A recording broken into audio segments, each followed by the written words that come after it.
여러분, 이 답을 꼭 갖고 가시기를 축복합니다. 첫 번째 1절 말씀을 다시 한번 봅니다. 4장 1절 말씀이에요. 4장 1절, 사무엘의 말이 온 이스라엘에 전파되니라, 거기까지인데요.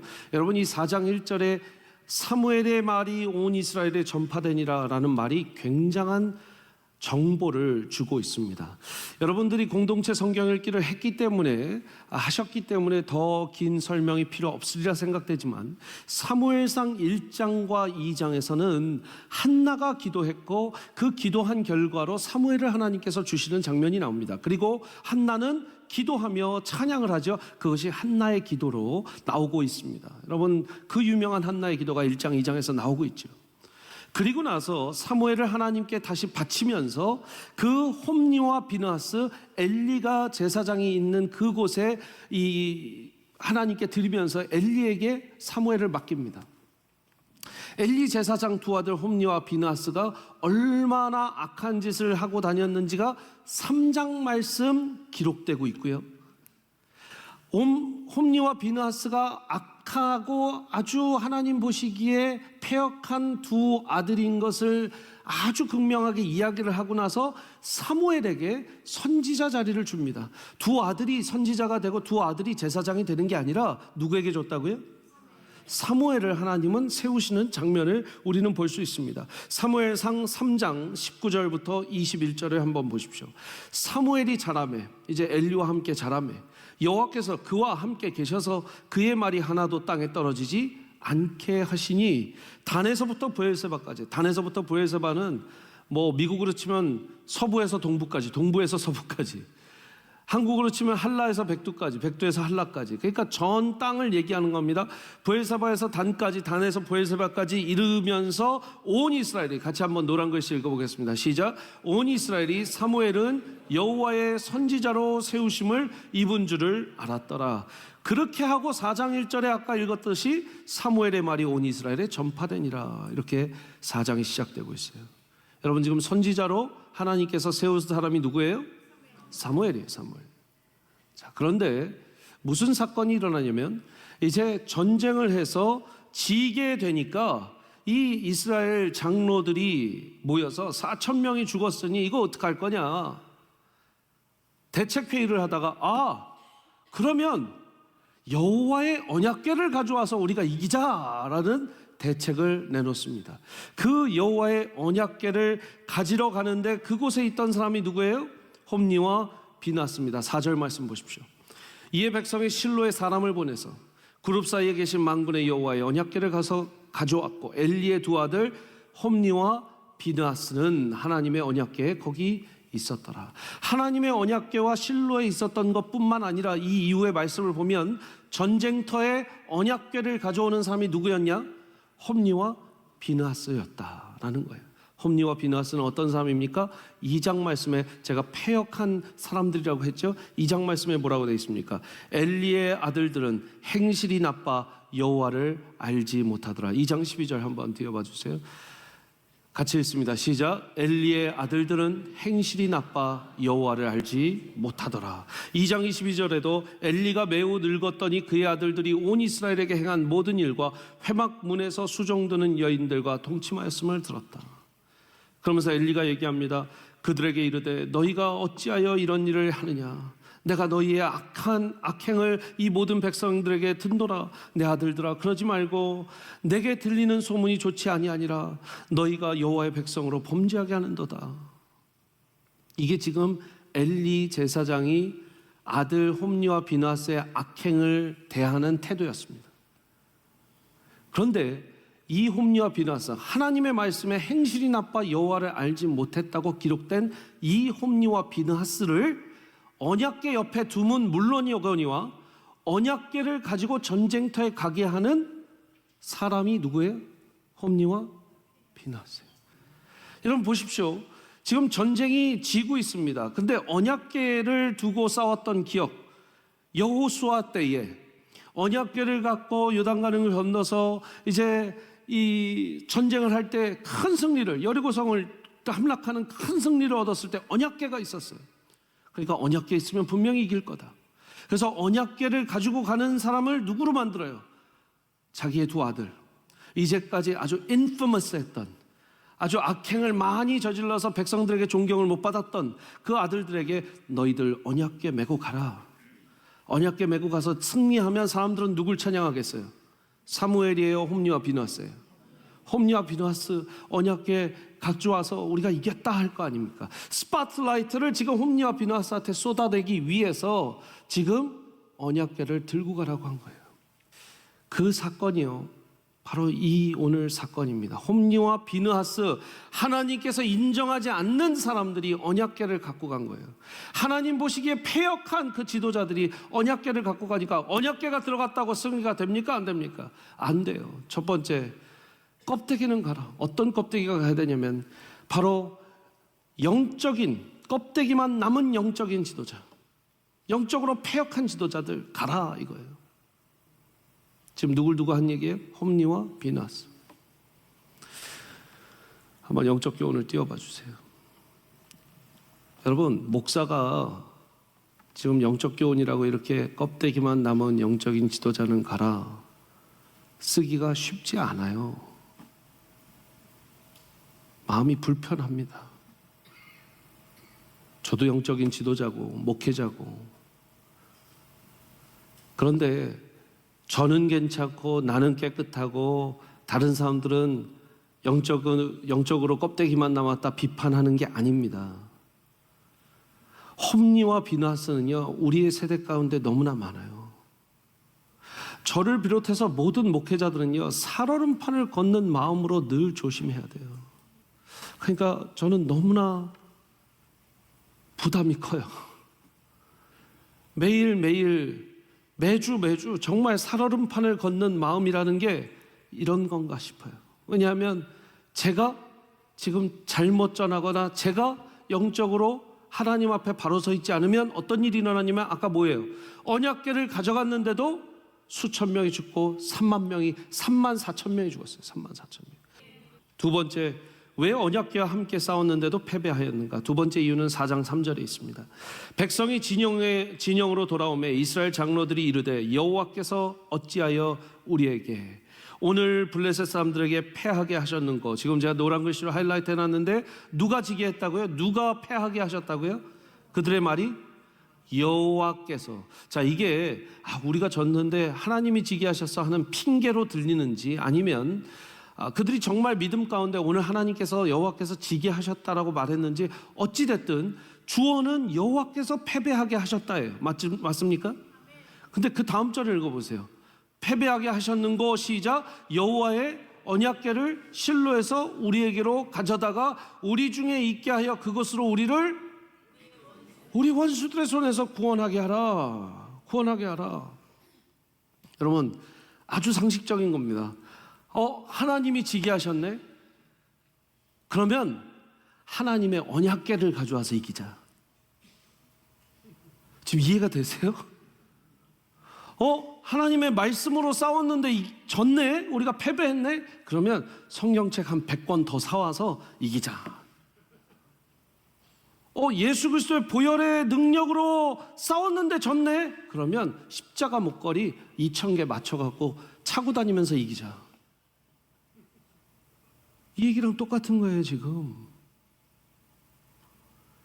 여러분, 하나님이 계시기 때문에 언약궤가 중요한 거지, 하나님 없는 언약궤는 아무 쓰잘데기가 없습니다. 사랑하는 여러분, 두 번째 껍데기는 무엇입니까? 껍데기만 남은 종교심은 가라. 종교심, 종교적 행위, 종교 생활 가라는 거예요. 왜? 껍데기만 남은 거예요. 여러분, 언약궤가 이기게 하는 것은 부적을 붙여서 또 특별한 어떤 승리의 시크릿 레시피, 특별한 어떤 제공법이 아닙니다. 요리법이 아니에요. 하나님이 계시는 것이 승리의 법입니다. 아멘이십니까? 하나님이 계시는 것이 승리의 레시피예요.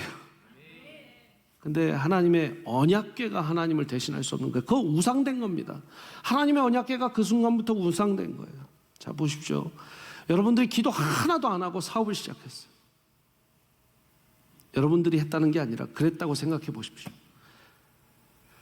기도는 하나도 안 하고 하나님 응답은 하나도 없는데 내가 돈 있고 이거 하면 대박 날 것 같아서 사업을 열었단 말이에요. 불안하니까 뭐 하겠어요? 목사님 와서 기도해 주세요. 하나님한테 응답은 안 받았는데 목사님 와서 기도 받고, 목사님 오실 때 좀 목사님들 좀 더 데리고 오세요. 한 10명 데리고 오세요. 그거는요, 말만 안 했지 저보고 이거 하라는, 구판만 안 벌였지 저보고 무당하라는 거예요. 왜? 하나님은 없는데 목사님들이 와서 기도했으니까 됐겠지. 하나님은 없는데 성구가 쓰여져 있는 액자들 한 3-4개 달아놨으니까 되겠지. 이거 아닙니까? 여러분, 하나님이 응답하시지 않고 하나님이 오케이 하시지 않았는데 그런 일은 일어나지 않습니다. 아무리 목사 1000명이 10,000명이 와서 기도해도 그건 안 됩니다. 왜요? 하나님이 원하시지 않는 건데 어떻게 그 일을 이루시겠어요? 사랑하는 여러분, 하나님한테 먼저 허락받으시고 하나님의 응답 받으시기를 축복합니다. 사무엘상 2장 30절에 사무엘을 아까도 왜 택했는지 정확하게 하나님의 음성으로 나와 있습니다. 2장 30절에 그러므로 이스라엘의 하나님 나 여호와가 말하노라, 내가 전에 너의 집과 너의 조상의 집이 내 앞에 영원히 행하리라 하였으나 이제 나 여호와가 말하노니 결단코 그렇게 하지 아니하리라. 지금 엘리야한테 말하는 거죠. 나를 존중히 여기는 자를 내가 존중히 여기고 나를 멸시하는 자를 내가 경멸하리라. 너는 지금 나를 경멸했다 이거예요. 멸시했다 이거예요. 근데 사무엘은 나를 존중히 여겼다는 거죠. 하나님을 경외롭게 존중히 여기는 사람은 하나님 절대 놓지 않으십니다. 아멘이세요? 마태복음 10장에도 사람들 앞에서 나를 시인하는 사람은 천국에서 내가 그를 시인할 것이요 나를 부인하는 자는 천국에서 내가 그를 부인하리라. 왜? 경외하지 않았으니까. 사람들 앞에서 이 땅에 살면서 경외하지 않은 사람 하나님 절대 모르신다라는 거예요. 마지막으로요, 여러분, 이제 홈리와 비나스도 죽고 엘리도 죽었습니다. 이제 제사장이자 사사의 역할을 사무엘이 하게 돼요. 자, 그 사무엘이 하면서 다시 한번 7장으로 넘어와서 4장에서 7장으로 넘어와서 미스바 기도회를 열고 지금 그 전쟁에서 블레셋을 처음으로 무찌르게 됩니다. 20년 7개월이 지났어요. 20년 7개월 목사님 어떻게 합니까? 사무엘상 6장 1절 보십시오. 여호와의 궤가 블레셋 사람들의 지방에 있은 지 7달이라. 몇 달이라고요? 7달을 블레셋 땅에 있었고요. 사무엘상 7장 2절 보십시오. 궤가 기랏 여아림에 들어간 날부터 20년 동안 오래 있은지라. 자, 20년. 그 중간에 가드나 에그론까지 막 다녔던 시간이 얼마나 될지 모르지만 적어도 성경에서 이야기하는 20년 7개월이 지나고 20년 8개월째에 지금 미스바 기도회가 열린 것이고, 그 미스바 기도회가 열린 것을 보고 블레셋 사람들은 가만히 안 두고 전쟁을 벌인 것이에요. 그리고 전쟁에서 누가 이겼어요? 이스라엘이 이겼어요? 블레셋이 이겼어요? 이때는 이스라엘이 이겼단 말이에요. 4장에서는 블레셋에게 패했던 이스라엘이 7장에서는 블레셋을 이제 다 무찌르고 이스라엘이 승리했어요. 그것을 7장 10절 12절에 이렇게 적혀놨습니다. 12절만 제가 읽을게요. 12절 사무엘이 돌을 취하여 미스바와 센 사이에 세워 이르되 여호와께서 여기까지 우리를 도우셨다 하고 그 이름을 에벤 돌, 에셀 돕는. 여러분, 돕는 배필할 때 에셀 말씀드렸죠. 그 에셀이에요. 에벤에셀. 그 에벤에셀, 돕는 돌, 하나님이 도우셨다. 여기까지 인도하셨다. 승리하게 하셨다라는 거죠. 근데 이 7장에서 에벤에셀이 아까 여러분들이 읽으셨던 4장에 또 등장하는 걸 기억하실지 모르겠습니다. 4장 1절, 제가 사무엘의 말이 온 이스라엘에 전파되니라 거기까지 읽었지만 그 이후에 읽어보십시오. 시작. 이스라엘은 나가서 블레셋 사람들과 싸우려고 에벤에셀 곁에 진치고 블레셋 사람들은 아벡에서 진쳤나니. 에벤에셀에 진치고 에벤에셀에서 싸워서 패배했던 그 사무엘 4장의 모습이 7장에서는 에벤에셀에서 승리하신 하나님의 그 예배의 장소가 됐다는 것이죠. 마지막 껍데기는 가라. 어떤 껍데기만 갑니까? 껍데기만 남은 과거의 실패는 가라. 만약에 에베네셀에서 실패했기 때문에 우리는 에베네셀에서 뭘 해도 안 됩니다. 언약궤를 갖고도 싸웠는데 안 됩니다. 그러니 다시 싸움 열지 맙시다. 싸움 걸지 맙시다. 전쟁하지 맙시다. 기도회도 하지 맙시다. 그랬다면 이스라엘은 오늘 2023년까지도 아마 필리스틴, 블레셋의 그 속국이 되었을 겁니다. 그러나 지금 이스라엘은 전 세계에 가장 똑똑한 사람 유대인들, 노벨상 가장 많이 받은 사람들도 유대인들. 왜 하나님께서 이렇게 쓰십니까? 바로 하나님을 믿고 싸웠기 때문이에요. 껍데기만 남은 과거의 실패, 에베네셀이 과거의 실패죠. 그러나 지금 그 과거의 실패를 딛고 승리, 현재의 승리의 장소로 만들어 것이 바로 에베네셀입니다. 패배와 수치를 승리와 찬양으로 바꾸는 기도가 바로 미스바 기도의 특징 네 번째, 제가 지지난주에 소개해드리지 못했던 마지막 미스바 기도의 특징이 뭡니까? 패배와 수치를 승리와 찬양으로, 같이 읽어보겠습니다. 시작. 패배와 수치를 승리와 찬양으로 바꾸는 기도. 여러분 저를 보십시오. 여러분의 에베네셀은 무엇입니까? 여러분의 에베네셀, 과거에 패배했고 아직 승리로 이끌지 못하게 모르는, 아직은 확실치 모르는 그런 에베네셀이 혹시 있으십니까? 그게 사업이 될 수도 있고 그게 관계가 될 수도 있습니다. 나에게는 에베네셀이 너무나 아픈 내 과거고 내 상처일 수도 있습니다. 그럼 하나님은 그 에베네셀에서 다시 한번 승리하게 하신다는 거예요. 다른 데서 승리하게 하셔도 될 텐데 굳이 20년 8개월 이후에 어디에서 승리하게 하세요? 에베네셀에서 승리하게 하시는 거예요. 할렐루야. 여러분이 달라스에 와서 망해보셨습니까? 하나님은 다시 성공시키실 곳이 어디예요? 달라스예요. 사람들은 참 특이합니다. 우리는 이런 생각을 해요. 아, 달라스에서는 힘들었어. 그러니까 이사 갈래. 딴 데서 새로운 마음으로 시작해 볼래. 여러분 거기 가서 새로운 마음 생기지 않습니다. 피하는 거예요. 도망가는 거예요. 하나님께서는 패배했던 처절한 과거가 있는 에베네셀에서 다시 일어서시는 것을 원하시는 줄 믿습니다. 프로이드는 과거의 어떤 사건 때문에 이 사람은 이렇게 행동하고 저 사람은 이렇게 행동할 수밖에 없다. 왜? 과거의 그런 트라우마와 아픔 때문에 라고 분석을 합니다. 근데 정 다른 쪽에 아들러라는 심리학자는 아니, 과거에 그런 일이 있었더라도 그 다음은 다를 수 있는 거야 라면서 프로이드와 완전히 맞서게 돼요. 우리는 너무 세상에서 무슨 얘기를 듣냐면 과거의 어떤 트라우마와 상처와 아픔이 지금 당신의 그런 어려움을 경험하게 합니다라고 프로이디안적으로 완전히 갇혀 살게 돼요. 아, 내가 이렇게 행동하는 이유는 과거의 이 상처 때문이야, 이 아픔 때문이야. 근데 어쩌면 그리스도인들은 예수 믿고 난 다음에 그 상처와 과거에서 헤어나올 수 있어야 돼요. 헤어나오지 못한다면 나무 한번 다시 보여주세요. 아예 그걸 품고 뚫고 성장해버리면 돼요. 그냥 그 고철덩어리 끼고 커버리면 된다고요. Swallowed, ABC 뉴스에 그 표현이 너무 좋아요. Swallowed by the tree. 그 삼켜버리고 묵혀버려 버린대요. 이 나무가 더 크면 어떻게 될까요? 여러분 저 자전거 보이지도 않을 겁니다. 이제 더 두꺼운 나무가 되고요, 더 큰 거목이 되면 저 자전거는 아마 높이 높이 올라가서 거기에 나무 속에 갇혀버릴 거예요.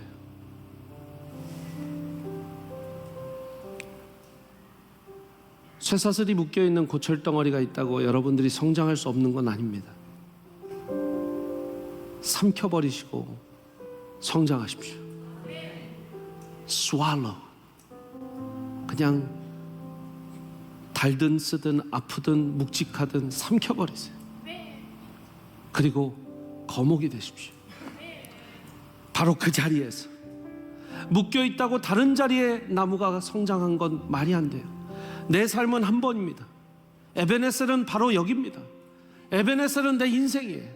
어디 도망갈 수 없어요. 4장과 7장을 이렇게 왜 목사가 왔다 갔다 하면서 설교했냐면 4장에서 졌던 그 에베네셀이 7장에서 승리로 이끄시는 걸 보여드리기 위해서. 여러분들 그런 일들이 있으시다면 오늘 저 나무를 기억하시고요, 평생 저 나무를 기억하세요. 저 나무 사진을 보세요. 원하신다면 바숑 아일랜드, 워싱턴 스테이트, 그 시애틀에 있는 그 주죠. 가서 보세요. 보시고 여러분들의 아픔을, 여러분들의 상처를, 고철덩어리를 그 자전거처럼 묻어버리세요. 그리고 다시 성장하세요. 다시 일어나세요. 하나님은 분명히 에벤에셀, 도우시는 하나님이 되실 줄 믿습니다.